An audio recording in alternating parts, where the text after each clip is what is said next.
Hi, everyone. Thank you for attending our webinar. The presentation is being brought to you by the Society of California Archivists Education Committee. My name is Christine Kim, and my co-hosts are Mallory Fernier and Marlena Christensen. Thank you for joining us for our ongoing series of web-based webinars, workshops, and training sessions offered through SCA. Today's session will be focusing on successful grant writing for archives. I'd like to introduce our presenter. Greg Williams has been director of the Gerth Archives and Special Collections Department in the CSU Dominguez Hills Library for 15 years. He has been an archivist and curator for 38 years at the Oregon State Archives, Rutgers University, the San Diego Historical Society, and other institutions. He is the principal investigator for the statewide collaborative project entitled the CSU Japanese American Digitization Project that has digitized 35,000 archival documents and photographs. He has written, been awarded, and administered grants for over 25 years from the NEH, NHPRC, IMLS, the Haynes Foundation, the Mellon Foundation, the California State Library, and the National Park Service. These grants have both been collaborative and single institution grants. Before we get started, we have a few housekeeping points. During the presentation, we are going to mute your lines. A handout to supplement this presentation is also available. Feel free to download the file through the handout pane from within the control panel. If you have questions along the way, please send them through the questions box to all participants. We'll collect these for a Q&A session with the presenter at the end of the presentation. So we are scheduled to end at 11 o'clock today. We are happy to stay on until 11:30 if we have an abundance of questions. We will be recording today's session and will be circulating a link to all of you after today. So let's get started.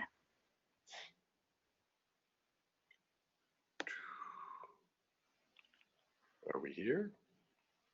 Good morning. This is Greg Williams from California State University, Dominguez Hills. Thank you so much for coming along to the webinar today. We're going to be talking about trying to figure out how to write and make successful grants. And I'll go a little bit into an overview of what we're going to talk about. We're going to talk about grant examples, institutions, grant agencies that you can talk to, the benefits of grants, getting started, working on smaller grants, and then working on single institution grants versus collaborative grants. Then we're talking about writing the grants and budgets and grants that are rejected or grants that are accepted. I have been writing grants for, as Christine said, 25 years. I started writing them in the mid-90s, and actually at the beginning of my career, my first grant was a, sorry about that.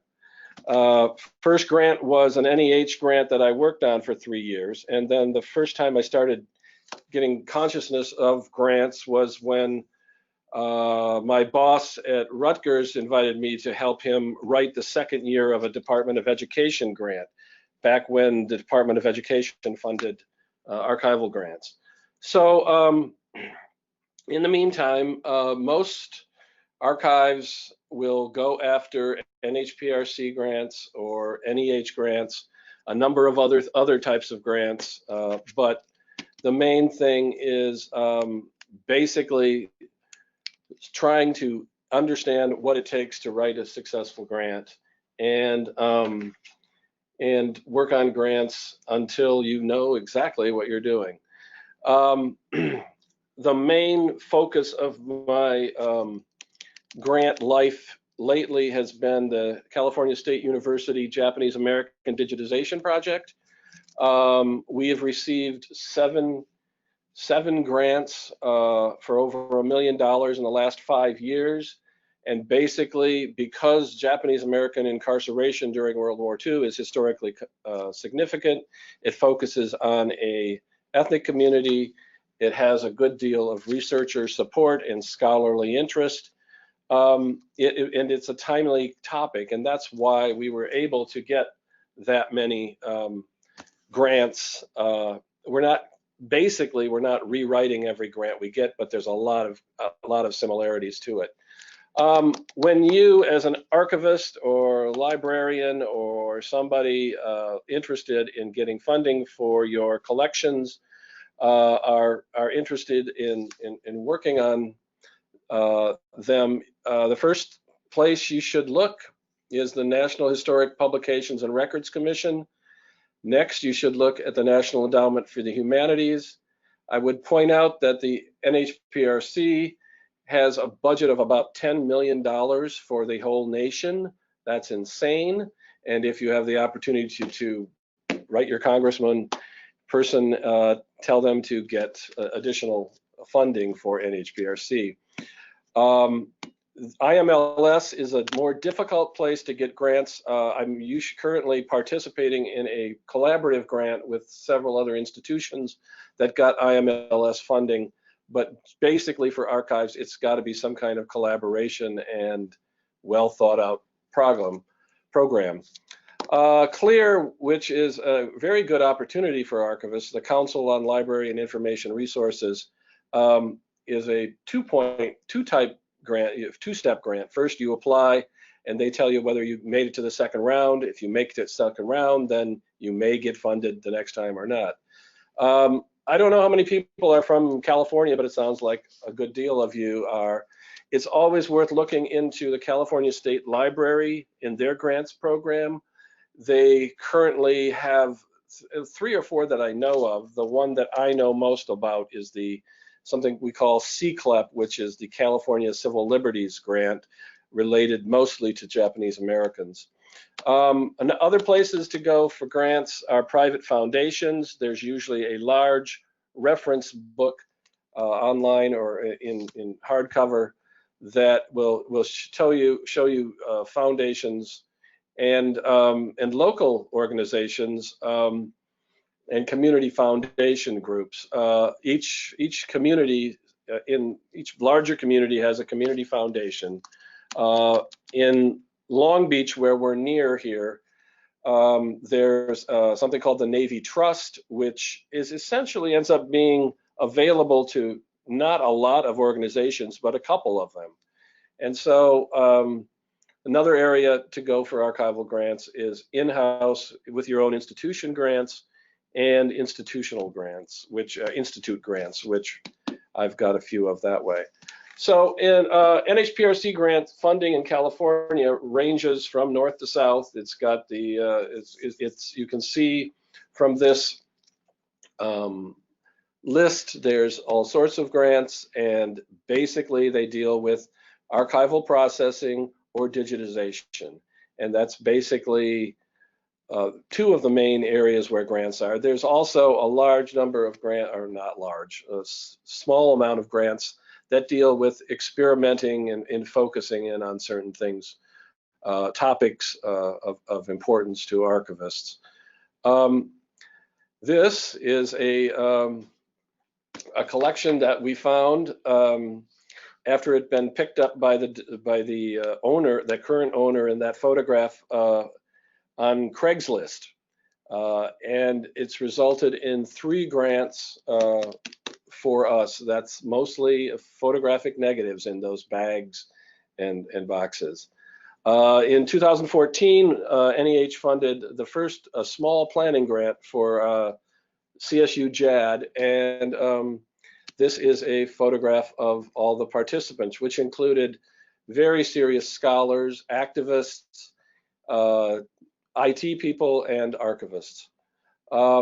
And you can see from NEH grants, I focused in on larger institution grants, but there's also small institutions that can get NEH grants. I used to think that NEH grants were more difficult to get than NHPRC, and it's true they are. but there's a variety of them, and if you look close enough, there might be some that are worth going after. So I'm going to go into the ideas of what a archive can do with their grants. And essentially, I'm a big fan of archives transforming or reviving your institution. I've seen endless numbers of various historical societies and university archives and special collections that have just been in a funk, and some of them are in funks for a lot longer than a year or two.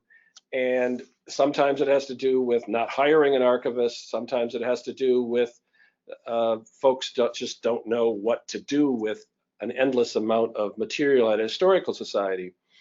So I am convinced that it can transform an archive. One of the examples I use is the One Archives in Los Angeles, where in 2005 they had 0 finding aids on the Online Archive of California, and by 2010 there were over 500 finding aids on the Online Archive of California, and that is because of grants. So grants can also get you an employee or two. Sometimes they're part-time, sometimes they're full-time.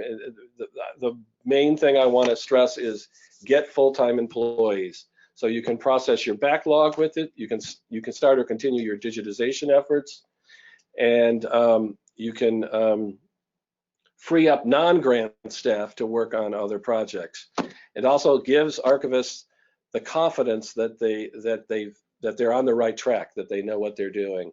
The purpose of your grant, when you start to think about it, is to enhance the historical record, make your collections accessible to scholars, bring expertise to your institution, digitize your collections for worldwide access, and just basically complete a project. Like I said before, it can awaken your institution. And it also, a small grant or even larger grants can inspire a larger initiative through several grants or funding complementary projects, or even small cultural programming things such as films or exhibits.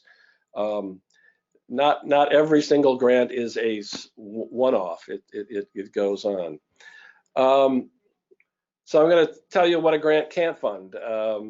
Food, pizza, generally overhead, salaries for permanent employees, a $20,000 scanner. That's my pet peeve. That a dean of a university library wrote a grant, and it was a nice digitization grant, but he wanted $20,000 for a scanner, and I'm going like, I look farther into the grant, and the guy's not even talking about how many images he's going to digitize or if there's finding aids connected to the collection. So it's often, you have to look pretty close at the directions of each grant that say what you can't fund. Obviously you can't purchase collections with grants, and basically any grant, any item or document that you're going to include in a grant has to be available to the public. So how do you get this grant out of thin air? I'll give you an example of 2 grants. One from a Midwestern large city and one from a Western large city. The one from the Midwest decided that they wanted to help small community organizations digitize their historical society materials, and the one on the West Coast did the same thing. The one on the West Coast got funded because the person in the Midwest was talking about processing these collections from the point of view of a museum rather than an archives. And obviously it was an archive, and they weren't talking about finding aids. They were both talking about digitizing stuff, but it didn't talk about how they were going to sustain the digital objects. So when you're thinking about writing a grant, look within your own files. Look around. Review your mission statement. Review the goals and objectives of your archive. Review any planning documents from the past, and look for old grants. If nothing else, they can show you how your archive was described, and maybe you can plug that right into the proposal. So you may want to conduct or pay for inventories or assessments, or as I'll tell later, you might want to get a grant for those. Determine what the project is most important for. What project is most important for your archive, but also determine what project will sell. So you have to see if the project is going to sell to the grantors and if it's useful to you. So you also have to consider whether the project is too ambitious. You can't process 600 archival collections. One grant that I worked on, I think we were processing close to 100 collections, and the project archivists who were hired were very new to archival work, and so this grant had called out for people processing 30 cubic foot projects and then a number of smaller ones. By the end of the grant, the project archivist just basically avoided the large grants and just went for anything, because the grant determined, or we said that the grant had to process 100 collections. They met that collection, but they certainly didn't meet their linear foot stuff. So you do have to be flexible with these projects.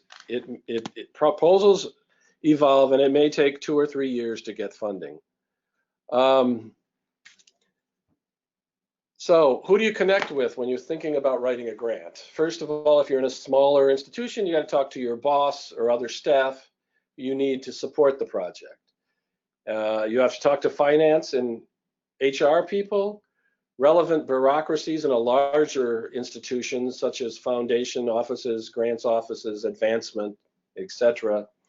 Then you have to find the activists or the evangelists on the topic that you're going after. Who are these champions who can help you better understand the statewide or national historical value of the collections you want to process or digitize? Write letters of support, help you focus on your project. Who are these folks that are going to do it? So you also have institutional partners who can help you with some portion of the project, help you get the standards up for digitization, help deal with cultural problems. A consultant is always very helpful, or a series of consultants is also very helpful for this type of stuff. Even if you offer a consultant work before the grant, they're more than willing to consider what you're talking about, and they'll tell you some things they know to prepare the grant before the actual work of the grant gets started. So you need to have potential editors, strategists, and people whose advice you respect. Also, you might want to include editors for the potential programmatic, educators for the potential programmatic aspects of the grant. And most importantly, you need to talk to the grant program officers. So the grant agency will determine who the correct program officer for your grant will be. Basically, you either call them up and they'll give you somebody who's in charge of the area of the collections that you work with. You can also find program officers at SAA or other conferences. Once you find the right person, you need to email them to set up a phone discussion. They'll get back to you relatively quickly. These grant officers who are sitting in the offices at NEH or NHPRC or CLEAR, they have a good deal of knowledge, but they can also be circumspect. They're not going to tell you that your grant idea sucks. But they're going to be polite. But it's up to you to listen carefully to their reaction to your proposal and listen to it carefully, because you really need to hear what they're saying. And then finally, ask if you can send them a draft of the proposal. This is important. It means you have to write at least the first draft probably a month or so before the grant is due, and that is what you should be doing. So when do you start? A grant takes X amount of time plus a million hiccups, and then you have to leave time for letters, for the budget, and the bureaucracy. Add time for thinking about this project and rewriting. Outline your proposal before you start. There's narrative sections that can be written one at a time. Start with the easier sections, the sections that you're asked to describe your institution or your collections. The more difficult sections will be easier once you've gotten started on easier sections. So focus on the budget when you're burned out from writing. Ensure that there is enough time for budgeting, and understand the grantor's policies on overhead, indirect costs, and work with your institution to keep the indirect cost percentages down. And this is something that I sort of fail at on several levels. I understand cost share. I don't understand in-kind contributions as much as I should, but there's directions in there in the grant proposals. And another aspect of using a grant project is you're only applying for half of the theoretical money that's involved in the grant. You should generally come up with 50% of the grant. Okay, so you have no money. How are you going to do this? You need to include percentages of other staff members' times. And if that includes 2% of the dean's or the director of the archives salary, you can include that. It's a little bit dicey as to how comfortable you are doing that, but you can basically justify that there is going to be time amongst almost everybody else in your area who takes up time.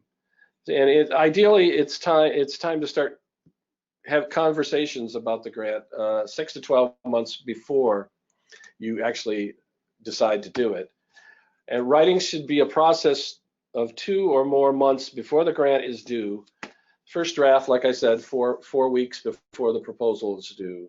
And once in a while, you hear about a grant and it's due in a month. And so, can you do it? Maybe. But if you hear about the grant in a week, it's probably impossible. But you know, it's practice. So there's nothing wrong with practice. So there are a number of smaller grants. Both NHPRC and NEH have small grants. I think the NEH grants are $10,000. They're generally for collection assessments, preservation grants, getting archival supplies, planning grants that will tell a granting agency what needs to improve in your thing. That's collection assessments. Planning grants are getting a certain amount of money to get ready for the larger grant.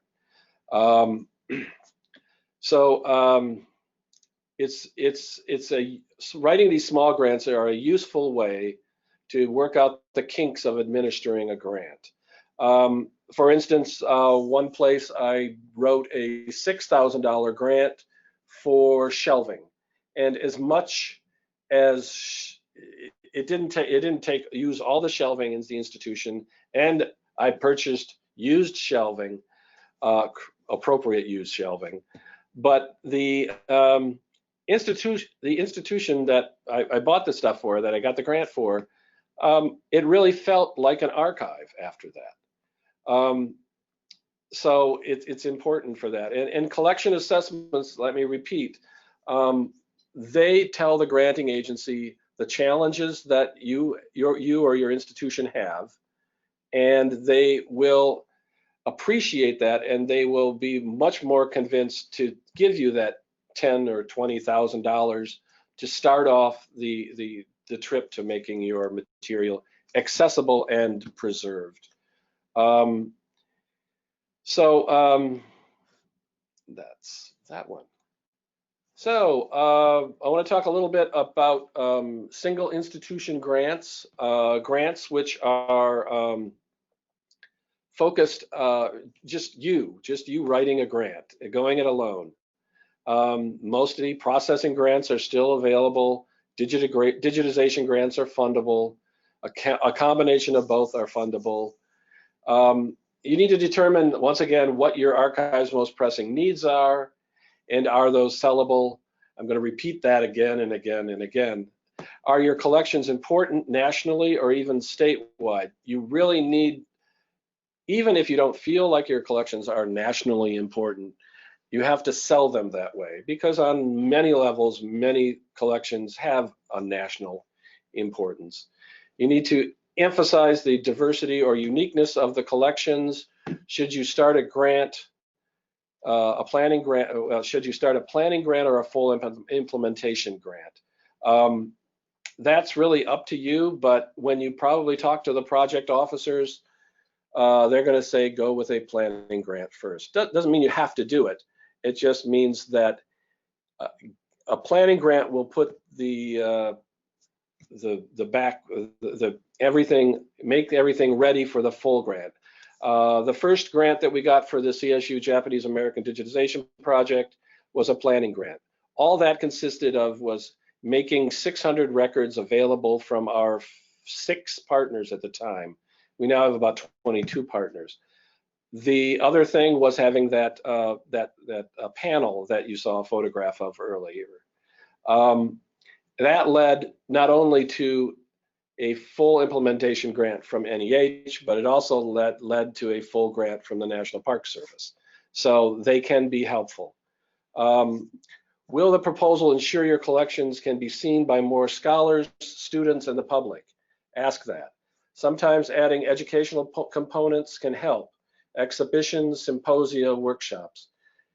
Remember to determine, think about the perceptions that people or the reviewer may have about your institution.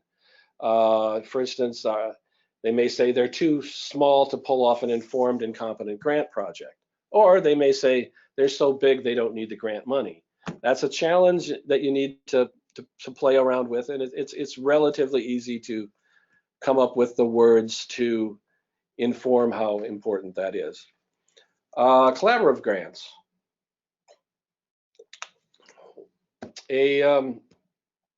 I'm pointing out that there's 2 different types of grant. A grant that's collaborative grants, one that's started by an institution, a single institution, and who recruits subrecipients, has most of the software and content that comes into the institution. We sign up the partners, we determine the extent of their participation, we determine a budget for each partner, we request letters, and we hope that they follow through with these institutions, these partners. And distributed networks of partners look good to grant agencies and can accomplish more, but often require coordination and nurturing, because a lot of grant people who are involved with the grant only have a certain amount of time, and it's important to do that. The other type of collaborative grant is as a more formal consortium. It includes step-by-step proposals that result in a long, drawn-out planning process and an effective proposal. You meet with potential partners locally or at conferences. You have planning meetings similar to planning grant proposals that determine the needs, and it includes scholars, archivists, the software, the meeting software, Basecamp or some such software, an outline of the project, community partners, technical standards, budgets, and collaborative grants can also involve partners, both big and small. And what I like about the collaborative grant that I'm involved in right now is that I didn't have to write it. I just participated in the creation of it. So that's always nice. So this is a minor thing, but it's also relatively important. It has come under the sellable title. What is the grant title? It helps market the grant. The CSU Japanese American Digitization Project pretty much tells you that there's going to be material that digitized about Japanese Americans in California.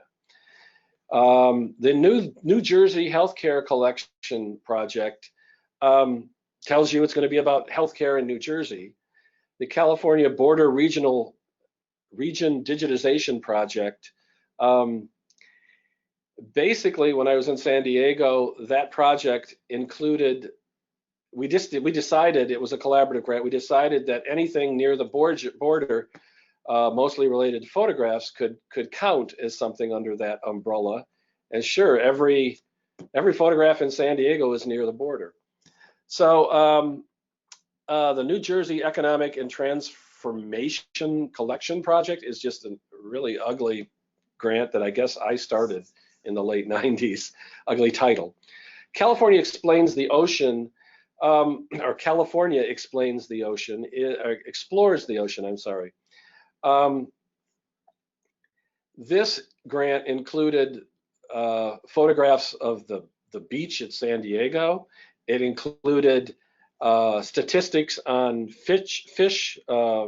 fisheries in California. It included a good deal of strange things. That what I'm saying with these titles is that let them be as inclusive and as broad as possible, or if they are that specific, be specific. So what do you think about, what do you need to think about before you start writing this grant? What do you want to get done? What does that translate, how does that translate into a viable proposal?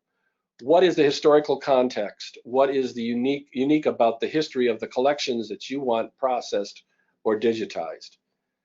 How do you make arrangement and description or digitization sound essential, interesting, and relevant? Can the proposal be nationally important and community-based? Your collection does not speak for itself. How are you going to sell the idea that this collection or these groups of collections are really important? And what is the impact of this project? Somebody is reading this grant in Washington, D.C., and how are they going to react to its relevance, et cetera? So this is when you start writing the grants. Follow the directions. It really is essential that you read the directions over and over, understand what they're saying, and just go for it.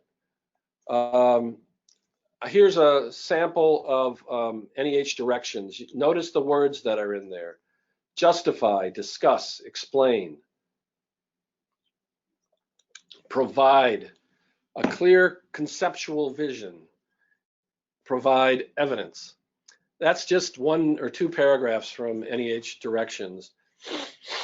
So once you're writing, again, write like you believe in the project. Don't give short shrift to the smaller sections that seem less important. Find a proofreader you respect. You don't have to write this at the office. You can write it at home or a coffee place. Know your topic and the collections. Infuse the proposal with the knowledge you have about the collections. Make the project tangible. Allow the reviewers to visualize exactly how you will manage to do the work.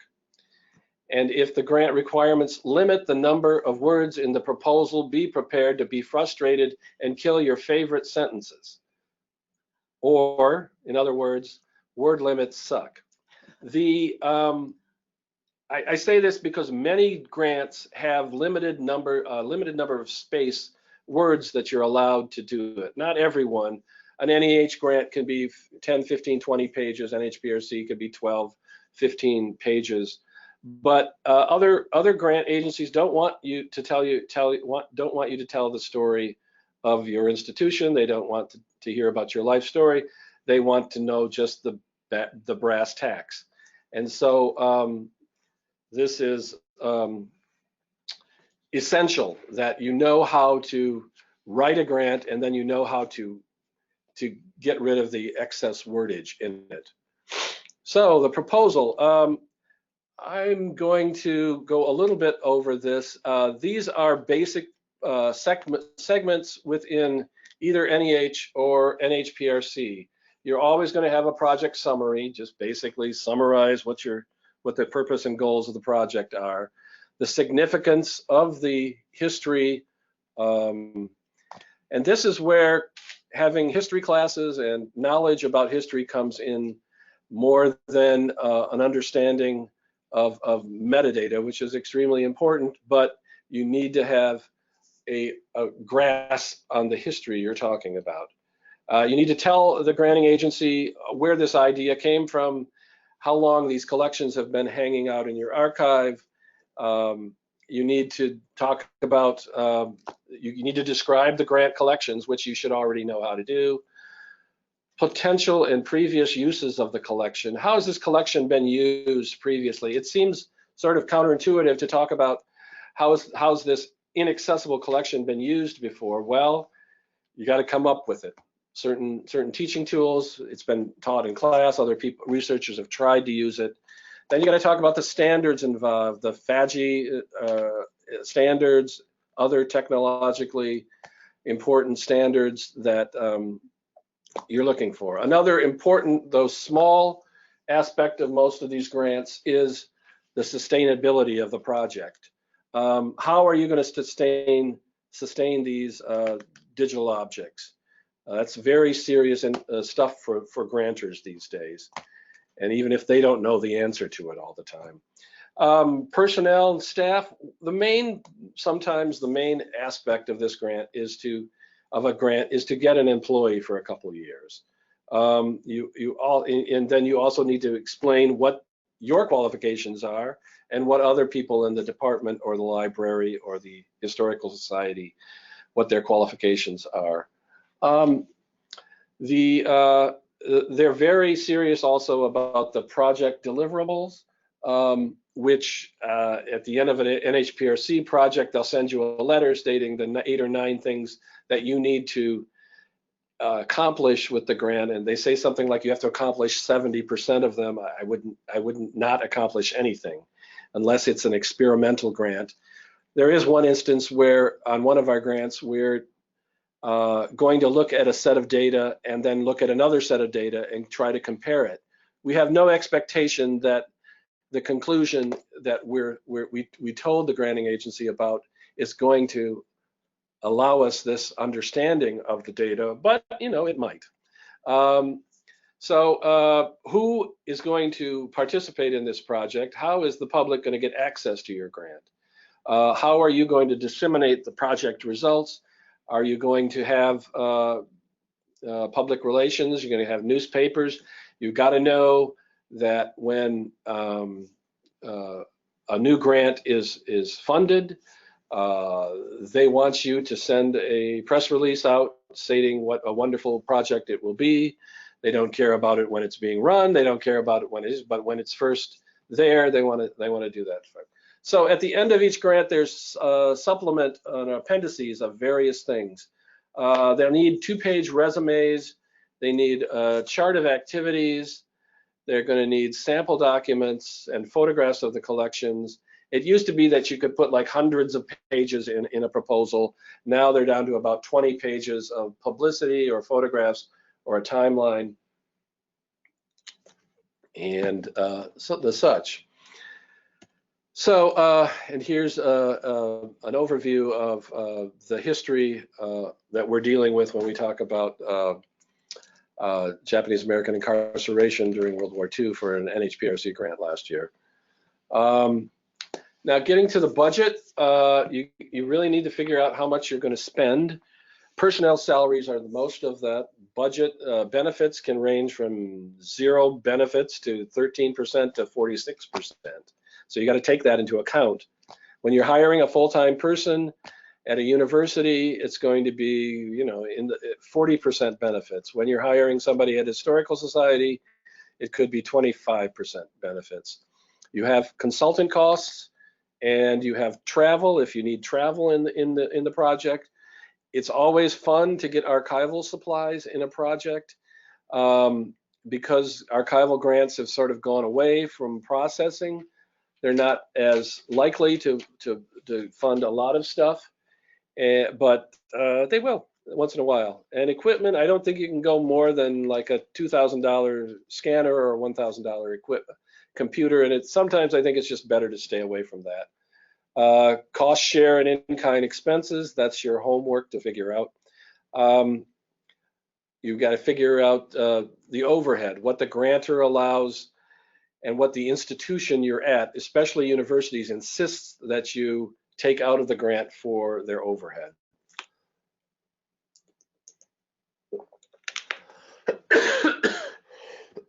Excuse me. You have to justify in your budget justification.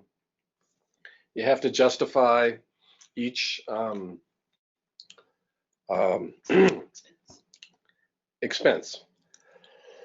The cold's catching up to me. So in a sample budget, you've got the personnel, you've got the services, you've got the consultant fees and the benefits. This CSU JAD budget narrative breaks it down to what you need. So there's a variety of different ways. I don't talk this much to review grant process, the grant review process.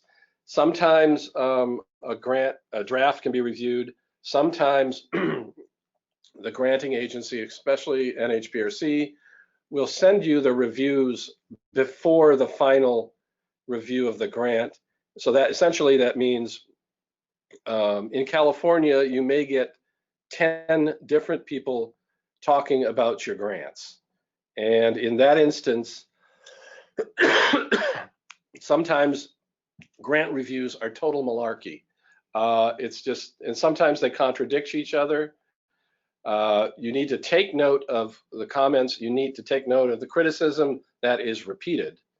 Some NHPRC allows you to respond to these comments, and even if there's a bunch of crazed comments, just respond politely.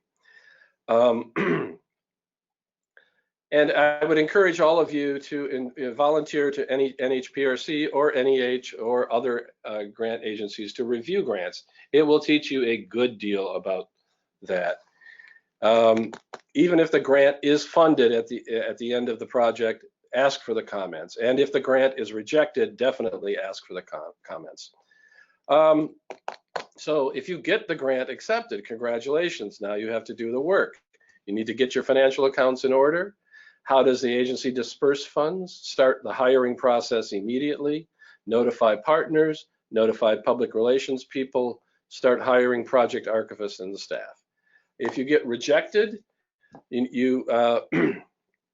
it's part of the process. When I was writing grants in the 90s, I was expecting to get rejected each grant. And the first grant I got was, I got rejected the year before. The second grant I got rejected, then I left that institution, and the people that came after me sent that in again with that awful New Jersey Transforming the Economy title. So you just apply for next year, or you apply to another agency.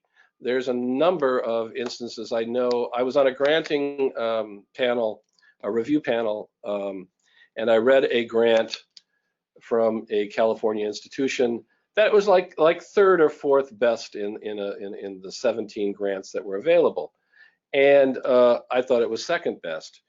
And they just, when they got rejected, they sent it out to the other agency, and they got it accepted.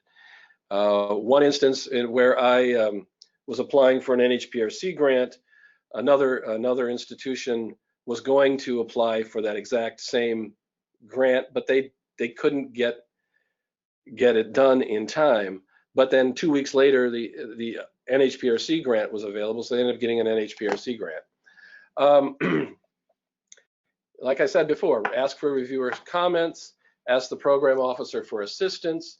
is it really rejection, or was the competition too tough? Like I said, with that number 3 or number 4 proposal, that was a good proposal. It got funded eventually. So you need to consider what could be improved. Do you need to throw it out, or do you just need to reconfigure the proposal? Submitting a repurposed grant is much easier than completing a new one, obviously. Okay, grant progress reports and final reports. So when you get the grant, you need to generate work schedules. You need to determine, you need to already know your project goals and objectives. You need to use a tracking tool or some kind of checklist. You need to document the activities as they go. You need to expect the unexpected. The unexpected will occur. You need to plan for personnel changes. Project archivist is going to often looking for another project, another project, or a full-time job. That's just part of the way it goes. You need to write up interim reports and be upfront about the challenges. They want to hear about the challenges. They don't care if you're having issues, as long as you explain them and see how you can work it out. And basically, after the grant is done, or as you go along the grant, what are the lessons you've learned? You may also consider writing a blog while you're doing the grant. So this is a timeline. I put these in every single grant. I actually just take the old one and throw it in and change the names and stuff. As you can see in this timeline, the projects consists of hiring a person, digitizing material at certain places, cataloging material at other places, sending preservation copies to an institution, loading the records into the content management system. Our educational project on this project is an art program where we're going to have students look at some of the digitized material and make webzines. And this is, you've seen a series of photographs throughout this project, and this is from the Ninomiya Collection that we've got 2 or 3 grants funded for within the umbrella of the Japanese American Digitization Project. The Ninomiya Photo Studio in LA operated between the 20s and the 80s. It operated in Little Tokyo. And like I said, the collection was offered on Craigslist and then slowly but surely somehow came and ended up at our door. And we've gotten some good grants from it. So tips. Write what you will process. Write that you will process this.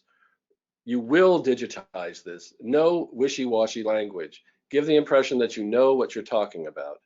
Better to have details that are plausible and seem well thought out, but can change as soon as you start on the project, than to say, we'll figure it out. Don't be wishy-washy. Simultaneously sound like you will do the project without the funding because it's important, and also sound like it's impossible to do the project without funding. And be flexible. If you don't get one grant, apply for another and another.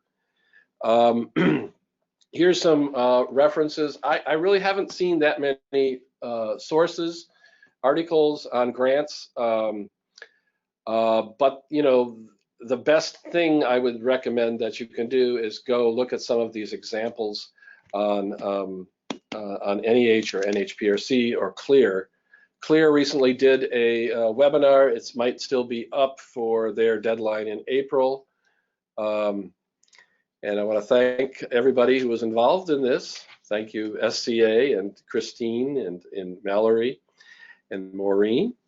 And this is my information. And I want to thank everybody for coming out today. I guess you didn't really come out, but you were here, and I appreciate that. And I will turn it over to Christine for the questions. I hope you can send some questions out. Thank you so much, Greg. We'd like to go ahead and move into a Q&A session with the presenter. Just as a reminder, please post your questions through the questions box, and we will be answering questions until 11:30 if needed. Mallory, feel free to go ahead with the questions you've received. All right, thank you, Greg. So our first question that we have from one of the webinar attendees is, what about grants for international projects? Can you speak to that at all? Any perspectives or experience? Really, that comes under the umbrella of foundations. Certainly, government grants. I guess there is some aspect to international granting from the national government, but I don't really know that many examples of that. But I do know that foundations can and will fund various international collections involved with that. Hey, thank you. So our next question, the questioner says, I work in an archive of a religious order. Are publicly funded, like NHPRC grants, a waste of time?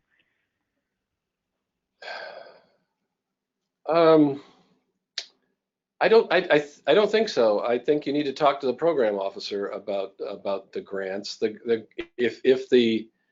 If the grants are going to be, if the material is going to be publicly accessible, there may be some flexibility in regards to that. I know the local grant that is in Long Beach actually does fund religious architecture.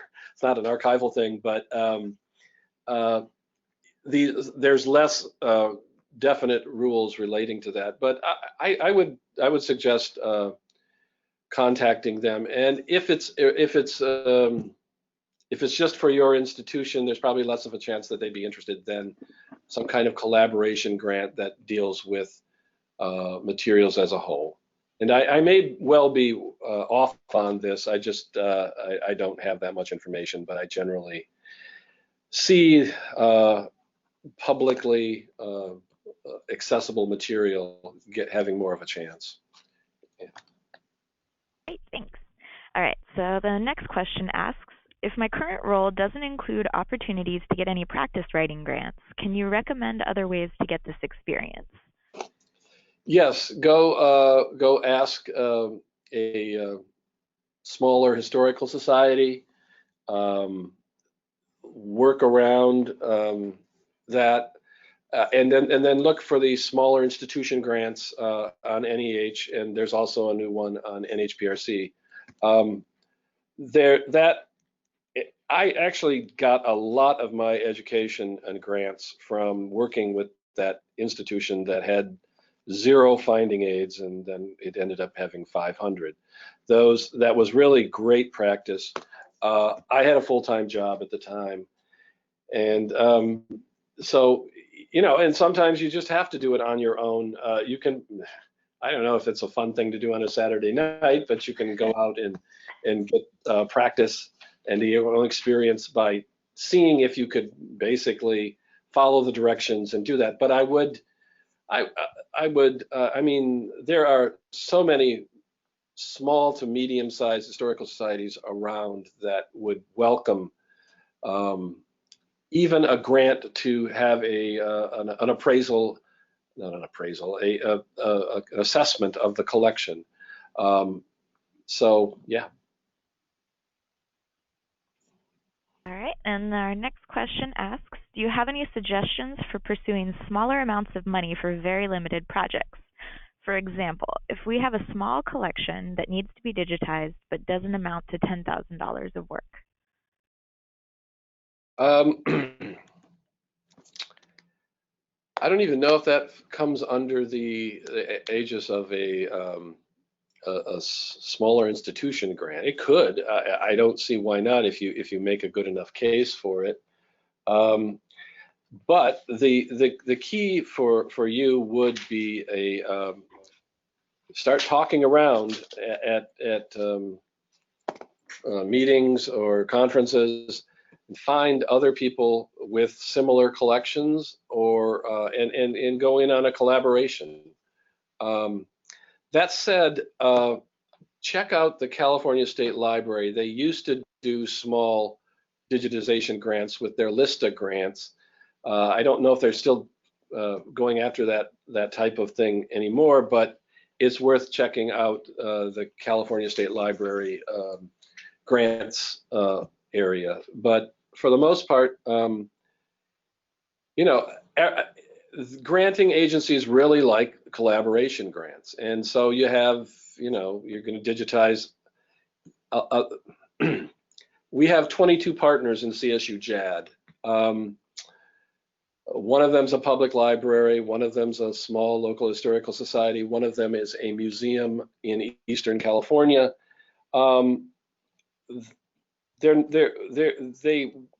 We gave one institution $1,000. We gave another institution, you know, $5,000 as sub-recipients. So that type of thing is out there. Yeah, we've also got a comment on that question from the audience, suggesting if the content is California related, that the California Revealed program of the California State Library might be able to fund and manage the digitization. So kind of along the lines of more specific to what you're suggesting. Yes, that California Revealed is one of the ones that I forgot to mention. There's a California Revealed is also connected with several other types of small grants, some relating to conservation, others relating to doing assessments of collections, and check that out. Barclay Ogden used to be the person that ran that those types of grants. California Revealed is still definitely around, but those other grants, I think the abbreviation for one of the grants is CPAP. I'm sorry, I'm not familiar with what that means at this second, but yes, definitely the answer. That's a good comment. Thank you. All right, so our next question asks, any suggestions on the type of tracking tool you use during the execution of the project?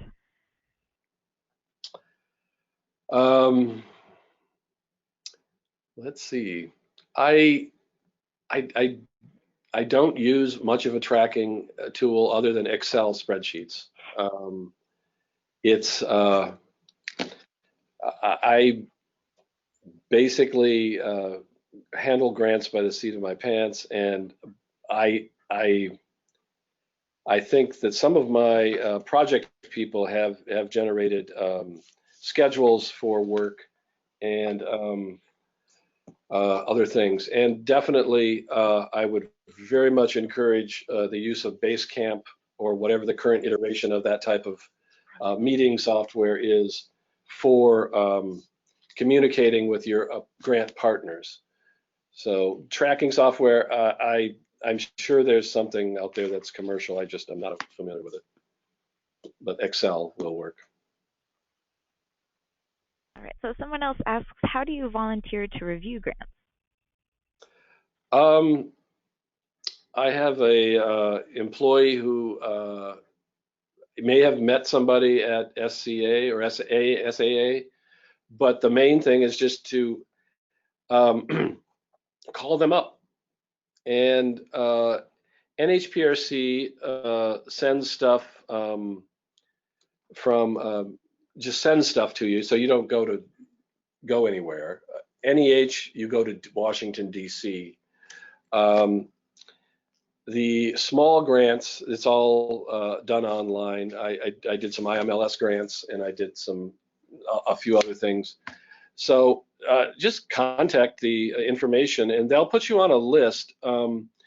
I think I've done 3 NEH reviews over the last 20 years, and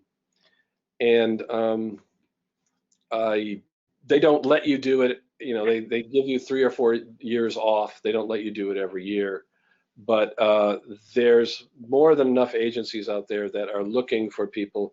I think IMLS, I was often I was told to sign up for it every year, and I did until they never picked me because it was more of a museum focus in that grant program. But yeah, just contact NHPRC or NEH. All right, our next question asks if you have any thoughts on grants for local or county government records, like the clerk recorder office. NHPRC will do that, but what NHPRC also does is give sub-grants to the state archives, and that's where county grants could get some kind of funding. In California, the sub-grant agency is oh God, I'm not going to remember that, Shrub or something. They do give sub-grants in some instances, but it's basically NHPRC, and there's nothing in NHPRC's bailiwick that prevents you from applying for your county records. We had one attendee that wanted to do a shout out to the Bay Area Video Coalition's Preservation Access Program grant, which can be applied for twice a year, and it generally covers 70% of the cost of digitization. So another grant shout out. And before our next question, someone has asked saying, we use many volunteers to help us in our archives. Can their time be used towards our share of costs? Before I answer that, yes, BayVac is really great. I use them for one project. The question is yes, volunteers. Yeah, I'm not exactly sure how you gauge their time, but if you gauge it by the fact that this person's going to be working 40 hours or 20 hours a week, and the equivalent of what they would be making is $15 an hour, you can pretty well justify that.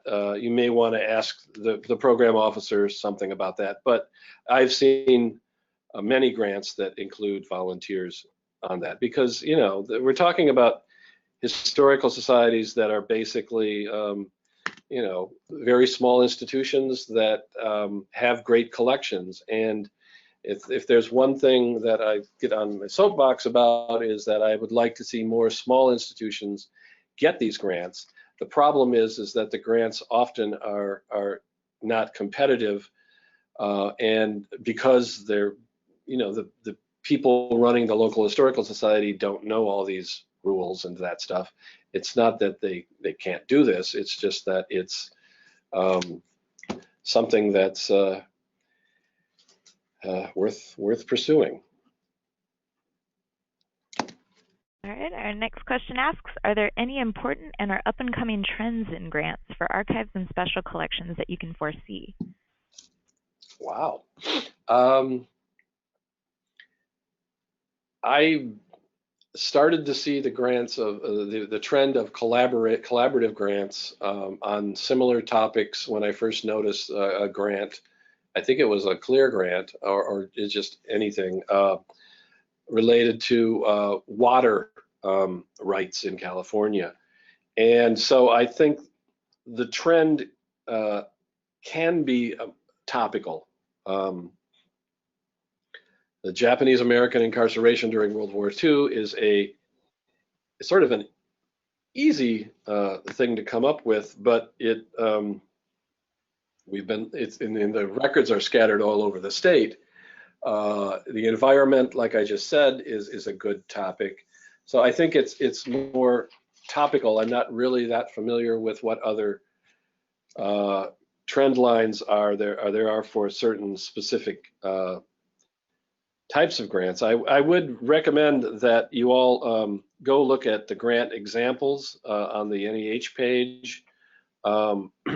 They will give you an indication of what is trendy, but they also the press release that states what grants have been funded for that round will tell you a good deal about the type of grants that they are processing.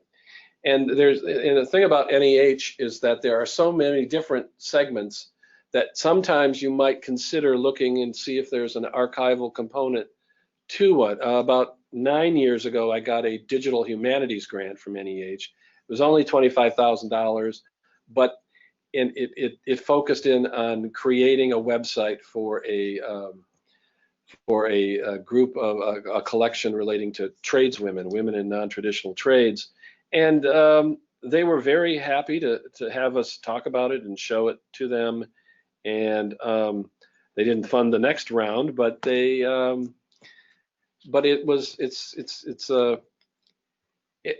think about community archives and community grants. And I guess another example is the example I used, the West Coast archives that got the grant and the East Coast archives that didn't get the grant. And essentially it was the same thing.